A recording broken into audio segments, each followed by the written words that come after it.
Hey guys, it's our day 3 here in Kyoto and Bars will take over the voiceover. Grabe, ang dami namin napuntahan today. From iconic shrines, mall hopping, to a super sulit kimono experience. And of course, food trip na naman. So tara, simulan na natin. Unang stop namin for the day, breakfast sa Vermilion Cafe. Isa to sa mga best breakfast spots dito sa Kyoto. Ang sarap ng food, lalo na yung breakfast set nila, ang Vermilion set. Sulit na sulit. Kaya hindi na rin nakakapagtaka na madami ding foreigners na kumakain dito. Quick tip. To get here, sumakay lang kami ng train from Nippon-bashi Station, going to Kyoto. Super convenient. After breakfast, dumiretso na kami sa Fushimi Inari Shrine.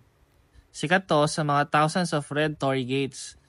And sobrang daming tao talaga. Fun fact. Fushimi Inari is one of the most important Shinto shrines in Kyoto, dedicated to Inari, the god of rice and prosperity. Kaya makikita nyo rin ang mga fox statues all around the area. Malaki itong shrine na to at madaming lakarin. So be ready for a little hike. Bago kami nagpunta sa Yasaka Pagoda, we decided na mag-rent muna ng kimono. Highly recommended if gusto mong ma-feel talaga yung traditional Kyoto vibes. Where to rent? We rented ours sa Kimono Rental by Kanwa. Just a few minutes walk from Yasaka Pagoda. Super convenient kasi pwede mo itong i-book sa Klook. And don't forget to use our Klook code, KATIPIKLOOK, para magkaroon ka ng discount. Nakagawa na kami ng detailed vlog about this one. So check nyo na lang sa aming profile. After mag-BS, naglakad-lakad na kami sa paligid ng Yasaka Pagoda. Ang daming tao, which is expected kasi isa ito sa pinaka-famous spots sa Kyoto. Ang ganda ng view, lalo na kapag nakakimono ka. Maraming mabibilan dito ng food and drinks. Especially yung mga matcha-based treats. Nag-matcha break muna kami sa matcha house. We tried the Uji matcha and matcha chocolate latte. Super perfect for matcha lovers. After that, we went to Kiyomizu-dera Temple.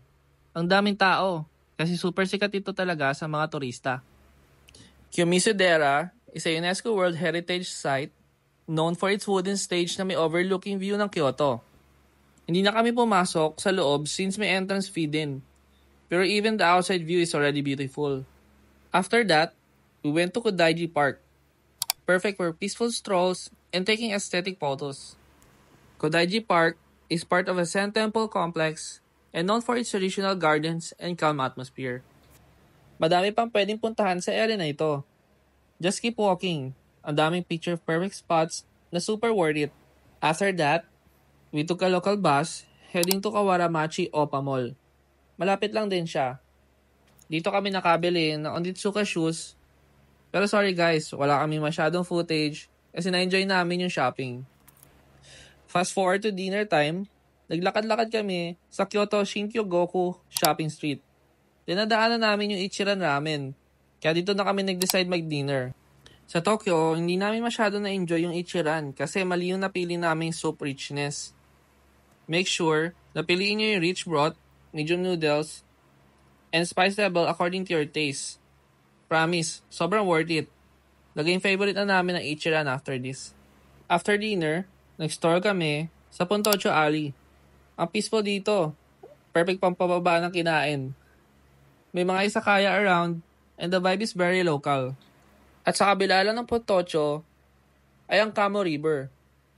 Ang daming locals dito na tumatambay. Ang ganda ng view. Since gabi na at lumalamig na, nag-decide muna kami magkape sa Starbucks. Ang ganda ng spot kasi we were seated sa isang open area facing the Kamo River. Malapit na nga rin yung train station, kaya good for wrapping up the day. And that's a wrap for our Kyoto Day 3. Super fulfilling day. Food trip, culture, fashion, and shopping all in one. If nagustuhan niyo yung video na to, don't forget to like and follow our page para updated kayo sa aming mga travel vlogs. And also, watch out for our Day 4. And lastly, kung magbubook naman kayo ng mga hotels, activities, or anything sa Klook app, don't forget to use our club code KATIPIKLOOK para magkaroon kayo ng discounts. Ayun lang, and see you in my next Japan vlogs. Babush!